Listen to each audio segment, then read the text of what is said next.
Pues hola, buenas tardes. Vamos a proceder a la presentación del libro de José Cubero Luna, Luna Menguante. Lo primero que tengo que decir es que el título tiene ahí una visión poliédrica, ambivalente, que yo prefiero ver en positivo. Algo que no os había dicho, hemos estado hablando en el off the record, en el backstage. Yo creo que estas cosas nunca existen como tal, porque la información local siempre se acaba trasladando.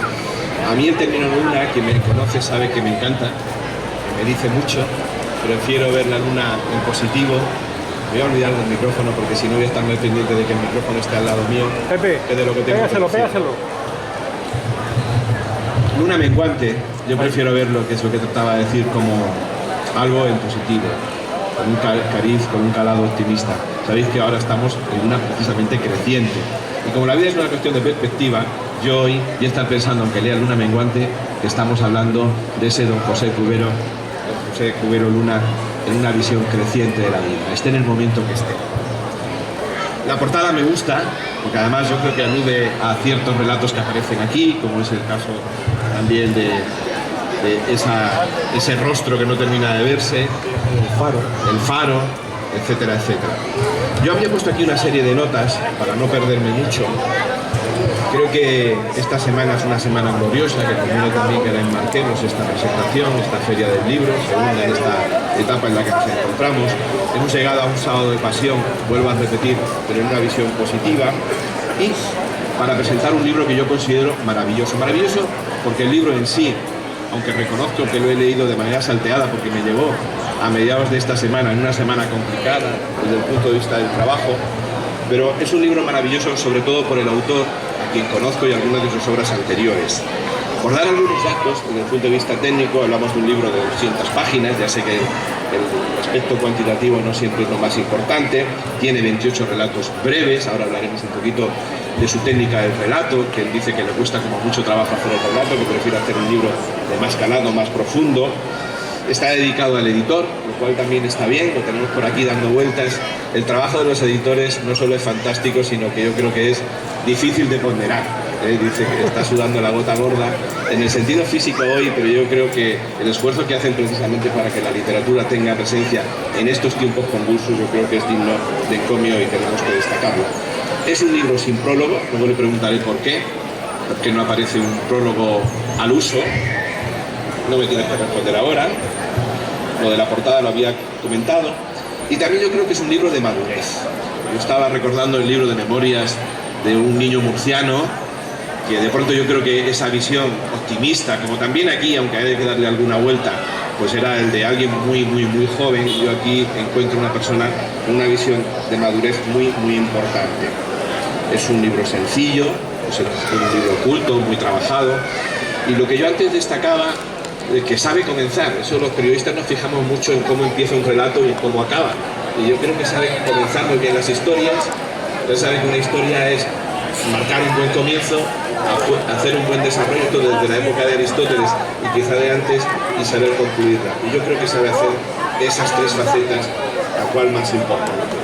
Me van a permitir, y así no me enrollo mucho, y además le estoy tensionando porque está manteniendo el micrófono y con el fin de que se nos escuche un poco, que lea la contraportada, que da un poco la visión de los relatos que podemos encontrar aquí, de estos 28 relatos. Y dice así: un escritor atosigado porque se cumple el plazo de entrega de un cuento en una revista. Se acopla, quitamos el otro. Un contable a quien paraliza el miedo ante las arañas. Porque estamos cerca del bafo, ¿verdad? Bueno, estábamos con el miedo ante las arañas. Un Sísifo que se harta de su labor infinita y opta por la rebelión. Las curiosas deformaciones visuales que provoca el tabaco a un consumidor desprevenido. Un hombre que advierte con desasosiego el poder aniquilador que atesora en su mente. Un viejo farero, que estábamos aludiendo al faro, que se ha adaptado como un dique a la soledad absoluta. Veremos si es así. El conflictivo encuentro entre terrestres y alienígenas, un ciego al que no le dejan leer tranquilo ni en su propia casa. Las situaciones y personajes que descubrimos en esta nueva obra de don José Cubero Luna, aquí a mi lado, a mi derecha, nos demuestran que pese a la ironía que parece camuflarse bajo su título, la creatividad de este cacereño se halla en su máximo esplendor. Es un poco lo que yo trataba antes de manera muy interesada de destacaros. llena de inteligencia y de muy buena prosa. Aquí se reúnen esos 28 relatos que son formas, dice en esta presentación, formas de poder comprobar lo que estamos diciendo. También hay aquí una pestaña que yo les quiero leer, que es un poco con algunas reseñas, con algún esbozo de su biografía, que yo voy a intentar también hacerles llegar lo que aquí aparece. Don José Cubero Luna, Valencia de Alcántara, Cáceres, 1 de junio de 1943, es cuando nace. Por cierto, el primer rector, o uno de los primeros rectores que tuvo la Universidad de Murcia, don José Lostau, era de Valencia de Alcántara. El otro día, leyendo también un resumen de su biografía, digo, mira qué curioso que dos grandes personas, habrá dado muchas más, de Valencia de Alcántara. Reside actualmente en Barcelona, tras haber vivido en Melilla, Madrid, Murcia, Córdoba y en Badalona. Sus dos pasiones, al menos en lo que concierne aquí en esta presentación, son la literatura y la pintura. En 1982 fue uno de los finalistas del Premio Espejo de España de la editorial Planeta con su obra El Resplandor de la Memoria, y ya en 1983 igualmente uno de los finalistas en el mismo certamen con el libro, en este caso Prosas del Atardecer, obra reeditada por Murcia Libro, también por esta editorial que presenta la obra que tenemos esta tarde aquí, en noviembre de 2017. Hay que ver la vista, lo bien que la tengo para poder leer con la oscuridad que tenemos aquí. Tiene en su haber los premios de narración San Jordi, mejor dicho, de los años 1998 y 1999, así como el segundo premio en el certamen Extremadura en la distancia, en este caso de poesía. Ha publicado el volumen de cuentos Sota de Bastos, del año 1999, y poemas en distintas revistas literarias. Ganó el tercer premio de novela corta con Cristóbal Zaragoza, de la ciudad villajoyosa, con la novela El Archivo. Ahora sí que lo leo bien.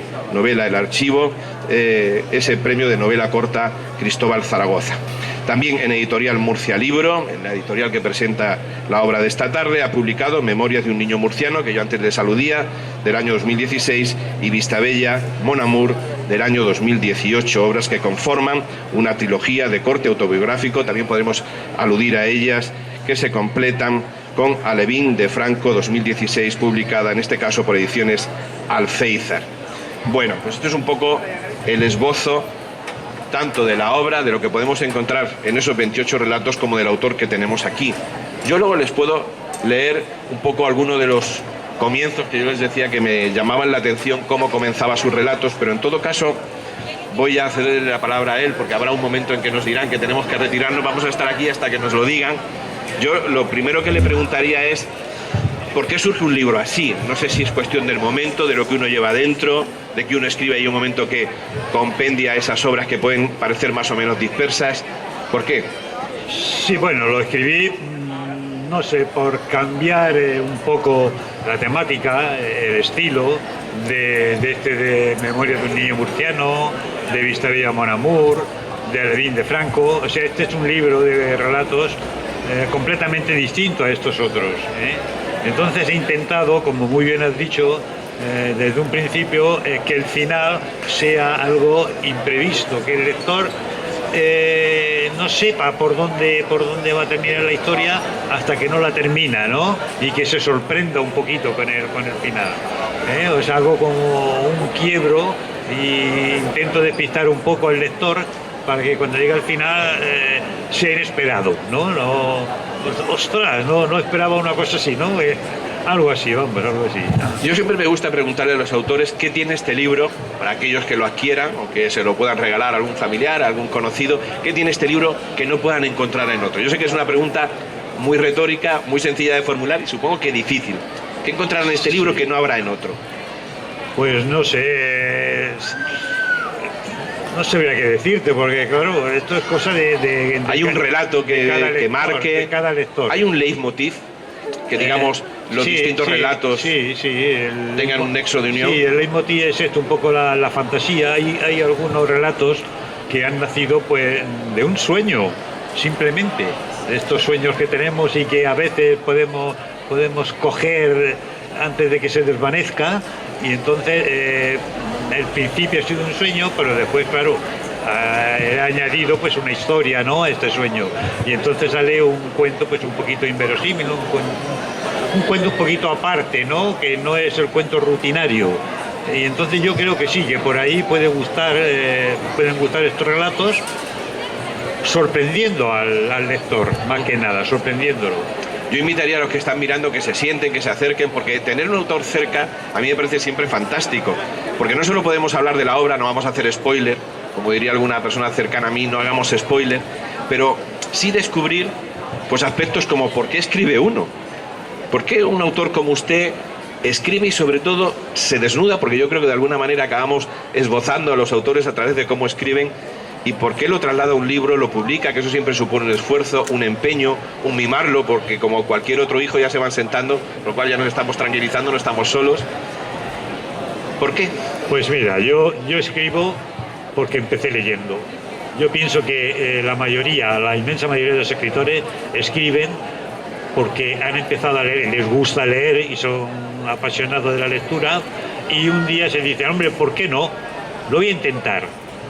Al menos en mi caso, sí, yo me acuerdo que empecé a leer mucho a un escritor catalán, Paco Candel, y ese hombre tenía una facilidad muy difícil, aunque sea un contrasentido, ¿no?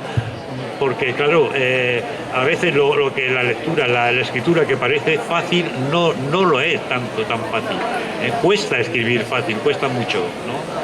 Y bueno, y le leí mucho a este hombre, como Umbral lo he leído mucho también y me ha aportado mucho beneficio. Entonces llega un momento en que dice, pues lo voy a intentar. Y bueno, empiezas a hacer tus garabatos, que al principio no se los dejas leer ni a nadie, ni a tu padre, claro. Porque el primer crítico es uno mismo, ¿no? Con lo que escribe. El primer crítico es uno mismo. Pero vas viendo con el tiempo que bueno, que vas mejorando. No es cuestión de 4 días, ¿no?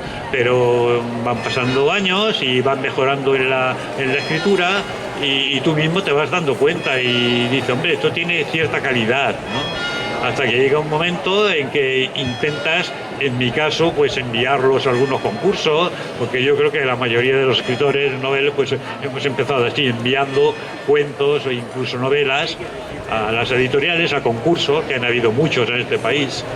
No se gana, porque siempre gana otro que es mejor, pero bueno, es un aliciente. Sí, contextualiza. anima, claro, es un aliciente. Como anima el que tengamos eventos como este. Ahora volvemos a la obra. ¿Qué le parece el fantástico público que tenemos hoy aquí, que hemos tenido durante estos días, hasta el día de mañana? Yo ya vine el año pasado a esta feria. Me gustó mucho porque Murcia, desde luego, estaba necesitando. Yo sé que hace años Murcia celebraba la Feria del Libro, y entonces, claro, el año pasado pues me llamó la atención y me gustó. Este año todavía me gusta más porque todavía lo he visto todo más bonito, muy bien montado, y la verdad es que tiene poco que envidiar a la de Barcelona, que es la que yo estoy acostumbrado a ver, ¿no? Porque vivo allí.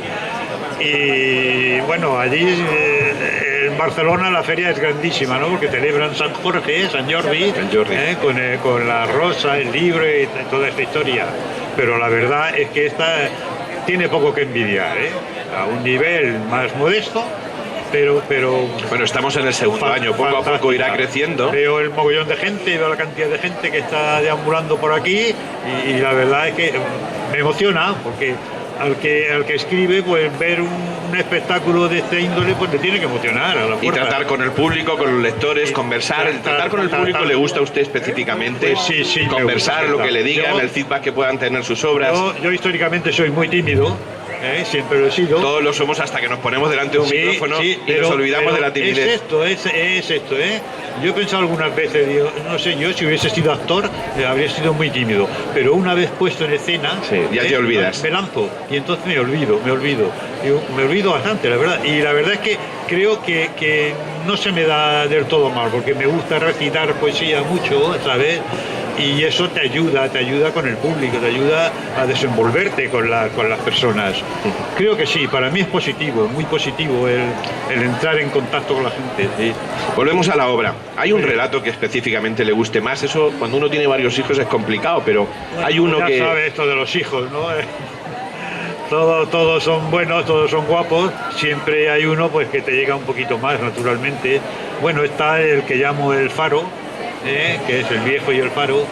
Y por eso El Faro también aparece en la portada. Aparece en la portada. Es una historia ficticia completamente, está inventado. La mayoría de los relatos son inventados. no están basados en nada real, como otros libros que tengo yo, que sí, que juegan la realidad. Esto no es... Don José ya sabe lo que decía el premio Nobel José Saramago, que hay historias que por muy inventadas o por poco realistas que sean, a veces tienen más visos de realidad que la propia realidad, ¿no? Sí, señor. Y más cuando uno es capaz de ponerlo sobre el papel. Así es. Pero estábamos con El Faro, que es un poco su niña bonita aquí. Sí, es más o menos la niña bonita. La historia de un anciano que ha estado toda su vida pues cuidando un faro que, ¿cómo te diría? No alumbra ningún barco porque está perdido en medio del mar, está olvidado. Es un poco simbólico, ¿sabes? De lo que encontramos en algunos territorios de nuestras vidas. De lo que puede ser, sí, la vida, el mundo en sí, ¿sabes? Y bueno, y voy desarrollando pues toda la vida de este anciano en el faro, las ilusiones que tiene, incluso al final pues encuentra en una botella, un mensaje, ¿sabes? De un tal Robinson Crusoe. Que sigue vivo por ahí, mandando mensajes. Que es como termina la historia. En fin, con lo cual siempre hay un poquito de esperanza ahí, ¿no? Un poco yo le estaba antes diciendo que lo de luna menguante, a mí la luna me encanta, la luna y las estrellas, y quienes me conocen saben que es así, pero lo de menguante no me terminaba a mí. Bueno, mira. Lo que pasa es que como yo veo la vida como ciclos, pues digo menguante, creciente, que además ahora estamos en creciente, y lo estamos viendo ahora. Sí, ya lo sé. Mira, yo en Barcelona, en donde vivo, me gusta mucho asomarme al balcón a ver la luna. Es una de mis pasiones, me apasiona. Incluso a veces le hago alguna pregunta tonta, pero bueno, ¿qué haces ahí arriba? Le digo ya a la luna, ¿qué sentido tiene? Cosas así, ¿no? Y sí, siempre he visto todas las fases de la luna, me ha gustado verlas. Y bueno, y quizá el título está inspirado en una de estas contemplaciones de la luna, en luna menguante. No tiene que ver con mi apellido, como pudiera parecer, porque me llamo Cubero Luna. Cubero Luna. No tiene que ver que sea una luna menguante respecto a mí, claro. Sino bueno, la visión que he tenido yo tantas veces de la luna. Es un título, pues, bueno, basado en esto, en la visión. Don José, ¿usted es metódico a la hora de escribir? ¿Es constante? ¿Es obsesivo? Yo ¿Escribe de día, de noche, a la luz de la luna, de las velas? Soy muy vago para escribir y la verdad es la verdad, ¿eh? No tengo un horario como tienen otros escritores, a lo mejor se ponen de 8 a 3 y por la tarde, pues bueno, pues se van a pasear o a hacer lo que quieran. Yo escribo, pues no voy a decir cuando estoy inspirado, porque la inspiración pues tampoco es que crea mucho, sino bueno, voy por épocas, más que nada, por temporadas. Pero si me pongo a escribir, a lo mejor estoy 3 o 4 horas escribiendo, ¿sabes? Hasta que me agoto. Igual que escribo, pues a lo mejor tengo otras temporadas que me da por pintar y entonces, bueno, estoy a lo mejor 6 meses pintando, 3 meses pintando, ¿sabes? Y ya te digo, va temporadas. Yo no sé si al final, entre el micrófono y el libro, voy a lograr arreglarme, porque claro, intentaba que tuviéramos aquí un par de pies de micros para poder yo manipular un poquito el libro, claro, intentando encontrar algún texto que en un momento dado les pudiéramos leer. Yo antes les comentaba que me gustaban mucho los comienzos. Antes hablabas de que te habías inspirado en autores que lo que más te llamaba la atención es que fueran sencillos, no digo fáciles, sino con un lenguaje sencillo, tampoco diría llano, sino que sea entendible, porque a veces también buscamos, cuando hacemos un relato, ya sea escrito o audiovisual, que sea creíble o que sea verosímil. Es decir, ya sabemos que la Cenicienta no la tenemos al lado, pero nos metemos en su territorio cuando estamos leyéndola, ¿no? Hacemos que algo sea verosímil. Y yo creo que ahí está lo fantástico de un autor, que te mete en una historia que puede tener ribetes de que no es posible que haya ocurrido o que te ocurra, pero sin embargo te metes en ella. Entonces los comienzos son fundamentales. Yo no sé si voy a lograr leer, y aquí había puesto el de premonición, para leer un poquito esos inicios que yo les estaba diciendo. ¿Me sostienes el micro? Intento leerlo. Si mi vista me alcanza, que cada vez se ve poco aquí. Se ve poco. Bueno, voy a intentarlo. Dice, le gustaba ir a una playa solitaria para ver salir los aviones que partían del aeropuerto. Era una costumbre que había adquirido desde muy joven. Le admiraba contemplar el despegue de los aviones y su forma de ascender en el cielo para perderse luego entre las nubes con un destino que el hombre que miraba desconocía, pero que tampoco quería saber, porque así el misterio era mayor. Bueno, ya no me atrevo más porque empiezo a ver que... Pero en este sentido, de pronto empieza a esbozar y te acabas metiendo en una historia, ¿no? Mira, le das mucha vuelta a los comienzos. Esta historia, nosotros en verano, mi mujer y yo, pues nos gusta mucho ir a una playa que es Castelldefels, que es conocida, sí. Se llama Castelldefels en Barcelona. Está muy cerquita, a 20 kilómetros de Barcelona. Y vamos mucho a la playa aquella y a veces vamos un poquito temprano o fuera de temporada también. Y entonces, claro, al lado de esta playa está el aeropuerto del Prat. Y claro, bueno, en verano los aviones despegan, cada minuto está despegando uno, cada minuto. Claro, se te va la cabeza viendo cómo van saliendo los aviones y se te ocurre alguna historia tonta de estas, ¿no? Que el avión se cae, como es el relato, porque el que está mirando dice ese avión se va a caer. Por eso se llama premonición el cuento. Sí, sí, el relato. Y bueno, y nace esta historia, precisamente ese cuento nació así de la contemplación que tengo yo de los aviones cuando salen del aeropuerto del Prat, ¿sabes? Que van subiendo, y después se van perdiendo en el horizonte y bueno, y la cabeza te juega ahí, ¿no? Para sacar una historieta, una historia, vamos. ¿Hay miedo al vacío que pueda aportar un papel en blanco? ¿Hay miedo cuando uno se enfrenta a una historia? Naturalmente. Bueno, miedo y pavor a decir, ¿seré capaz de terminarla? Porque a lo mejor iniciarlo todavía. El primer relato de este libro, pues va por estos cauces, ¿no? Es un escritor que le manda tiene que entregar un cuento, un relato a una revista.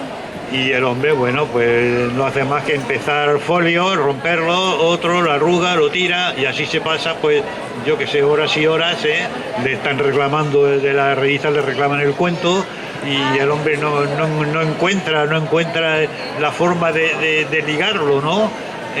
Hasta que al final, bueno, no digo el final, no lo quiero contar. Porque hacemos spoiler. Pero bueno, es un poco por ahí, ¿no? El miedo al folio en blanco sí que existe, claro. Habrán escritores, bueno, supongo que Umbral no tendría ningún miedo al folio en blanco, pues por la cantidad de libros que dejó este hombre, ¿no? Además de que era soberbio escritor, tenía una facilidad en todos los sentidos y una cultura muy grande, sí.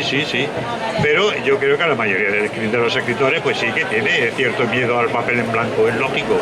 Es como el pintor que se pone ante un lienzo en blanco y bueno, ¿y qué voy a hacer aquí? Sí, existe. El miedo es un miedo escénico, ¿no?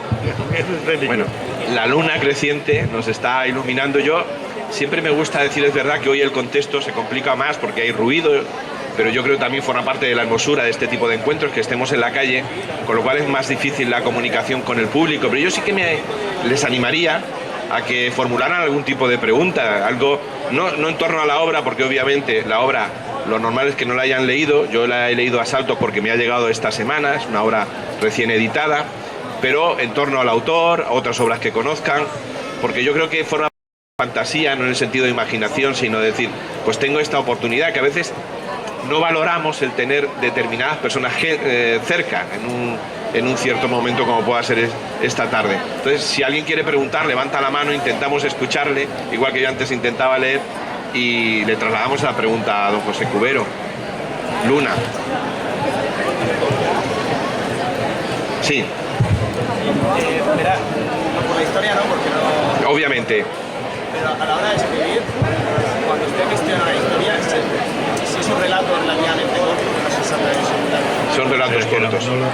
No, yo te traslado la... La forma de escribirlo, por ejemplo, si no se escribe novelas también, Escribe novelas, ha hecho poesía. Dice que a la hora de afrontar un relato corto, por aquí vamos... Sí, plasma la idea más o menos cuando ya tiene casi desarrollada o empieza sin saber muy bien cómo va a terminar. Esto es, si empezamos ya con un marco, ¿no? Con una cierta red, o empezamos a cabalgar, ¿no? Ni la menor idea de cómo va a terminar.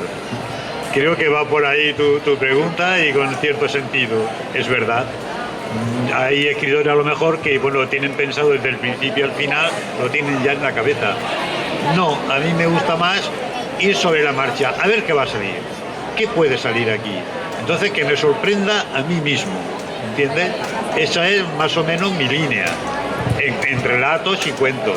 Otra cosa es, pues si escribes unas memorias una biografía, cosas así, ¿no? Eso ya es distinto. Pero en lo que refiere a una novela, más que novela, en los relatos que cuento, yo no sé lo que me va a salir. Yo me pongo a escribir.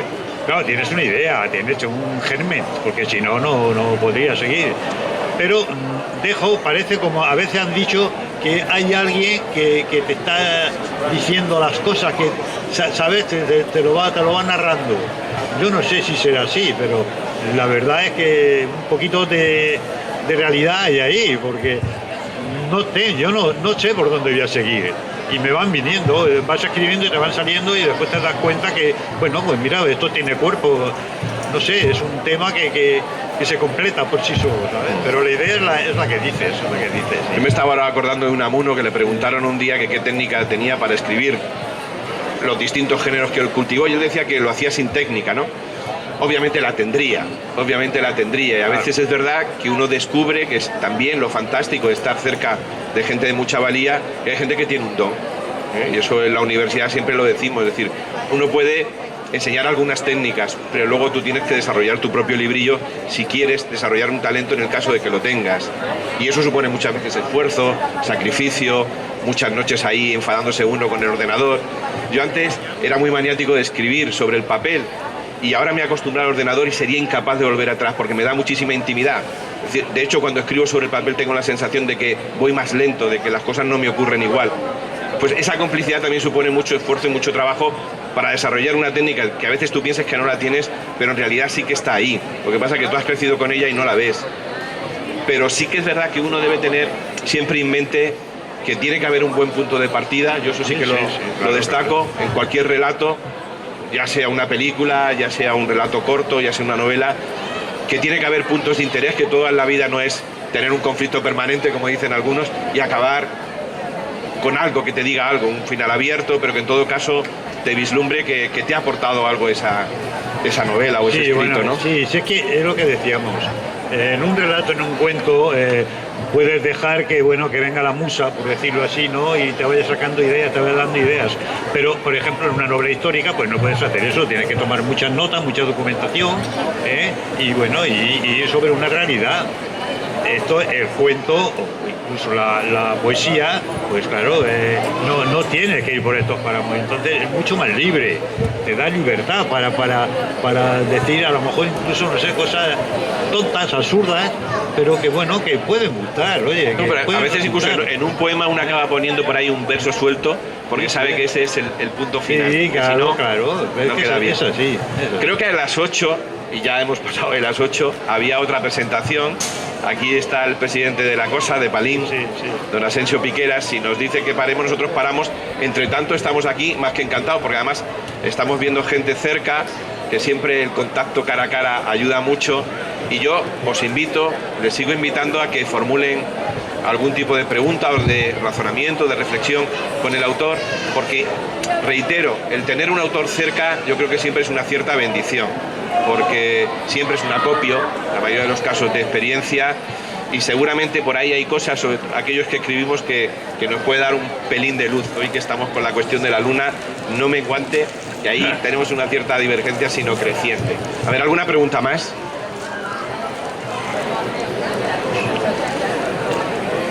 Yo con las cuestiones de el cómo escribe uno, las manías que tiene, las cosas que le tranquilizan, la constancia, si uno es muy productivo en una etapa del año y menos en otra, si uno se inspira poniéndose una canción en un momento determinado, esos días que dice, tengo que escribir porque me viene bien.